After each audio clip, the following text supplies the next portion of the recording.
My dear viewers, hope you are doing absolutely fine and you are doing well. Uh, I think you have gone through my previous video regarding spoken English, and that was the very basic video on that particular subject. So that is going to be very helpful in order to learn any spoken language, not only spoken English. Okay. So today I got to some new topic to discuss with you.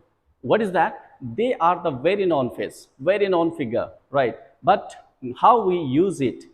Before we didn't know the use of these words as well as these subjects. Okay, today आज हम discuss करेंगे कि वो जो जान पहचान वाला शब्द है, चिर परिचित शब्द है, वह शब्दों को कैसे प्रयोग में लाएंगे और सेंटेंस का क्रिएट करेंगे।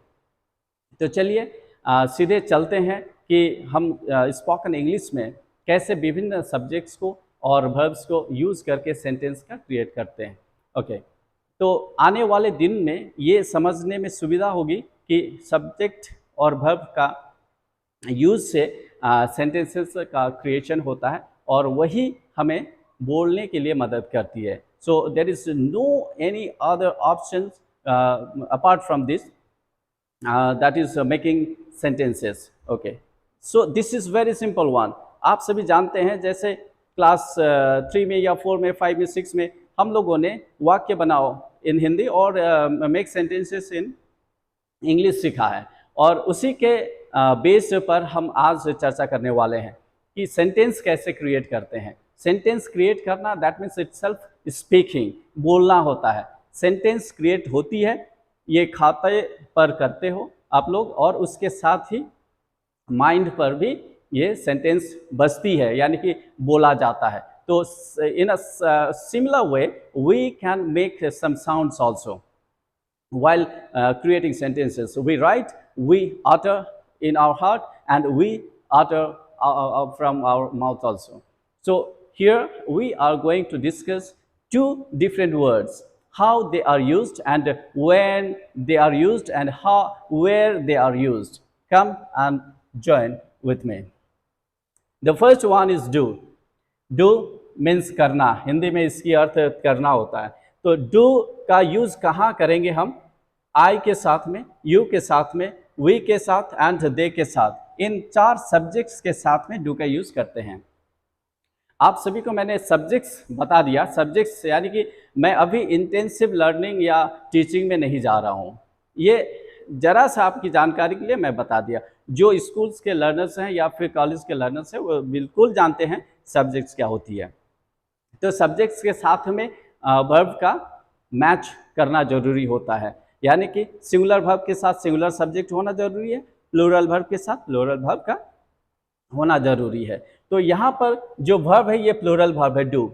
डू प्लूरल वर्ब के साथ में singular number first person I और plural number second person you and first person plural number we and third person plural number they, ये चार सब्जेक्ट्स का यूज होता है। एक्सरसाइज में हम देख लेते हैं, मैंने यहाँ पे लिख के रखा है आप लोगों की जानकारी के लिए, समय भी बचेगा इसके लिए मैंने यहाँ पे ऑलरेडी लिख के रखा है। I do my work.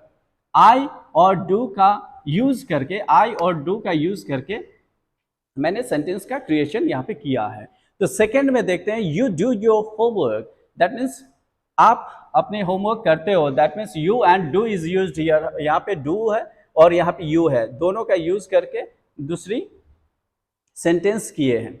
और थर्ड वन में we do not do our work, we है, डू है, और we do not do our class work. तो यहाँ पर जो थर्ड सेंटेंस क्रिएशन हुई है ये नेगेटिव सेंटेंस क्रिएशन हुई है। That means at the time of speaking we both use positive as well as negative sentences. So हमें पॉजिटिव सेंटेंस भी बनानी पड़ेगी और नेगेटिव सेंटेंस भी बनानी पड़ेगी, दोनों तरह की सेंटेंस चाहिए होती है। तो दोनों तरह की सेंटेंस बनाने के लिए मैंने यहाँ पे नॉट का यूज किया है नेगेटिव को बनाने के लिए। Again the fourth one, they do not do their household work. Again this is also negative sentence. So two positive sentences, two negative sentences. That means you got ample ideas that how we create positive sentences and negative sentences.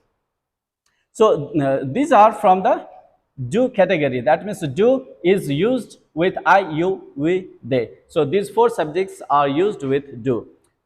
Again, अब दूसरी जो word है ये भी परिचित है, आप सभी जानते हैं इसको बहुत बारीकी से. अब इस पर चर्चा करते हैं. यहां डज आप लोगों को दिख रहा होगा, डज, DOES, डज वर्ड है. इसका हिंदी अर्थ होता है करता है, करता है, अर्थात सिंगुलर वर्ब है ये. और सिंगुलर वर्ब के साथ में हमने यूज किया है ही, सिंगुलर सब्जेक्ट को, she, it, any name. Any name कोई भी नाम हो सकता है, राम, श्याम, जदू, मधु, कोई भी नाम हो सकता है. We can create any name and any sentences. Okay, so let's come to the exercises. How we have created sentences. He does his task well.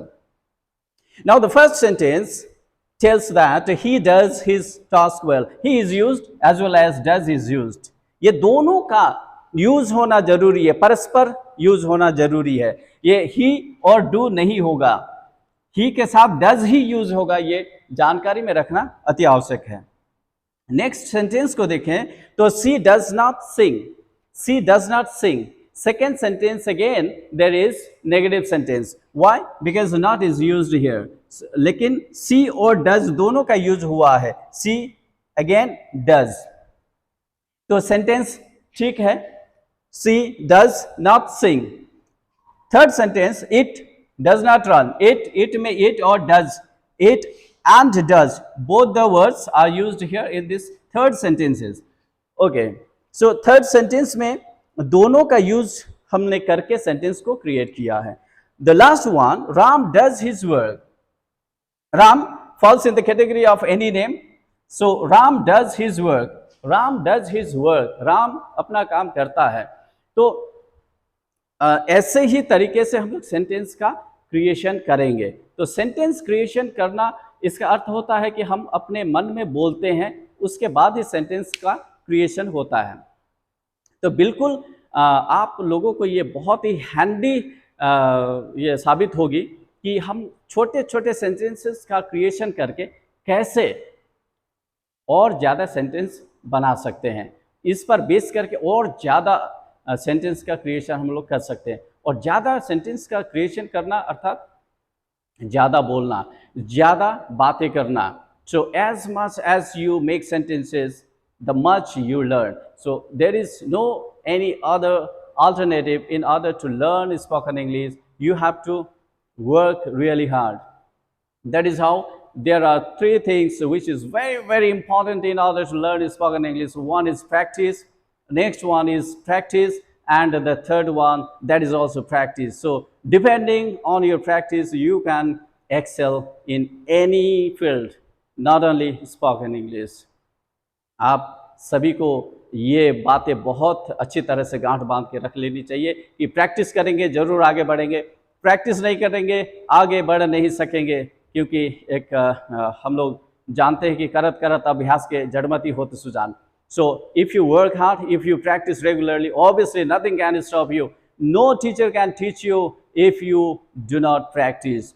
No teacher in the world can teach you if you do not practice. So आपको ये विश्वास होना चाहिए कि मैं practice करूँगा, मैं सीखूँगा, practice करूँगा, सीखूँगा. So आप सभी को मैं यही यहाँ से एक सुझाव देना चाहूँगा कि ऑलवेज प्रैक्टिस में रहिए, ऑलवेज प्रैक्टिस में रहिए और लैंग्वेज को बहुत ही कम समय में आसानी से सीखिए. So hope you understood the matter very well, and in coming days you will be doing your hard work and you will be practicing and you will get definite development in this field. Thank you for watching.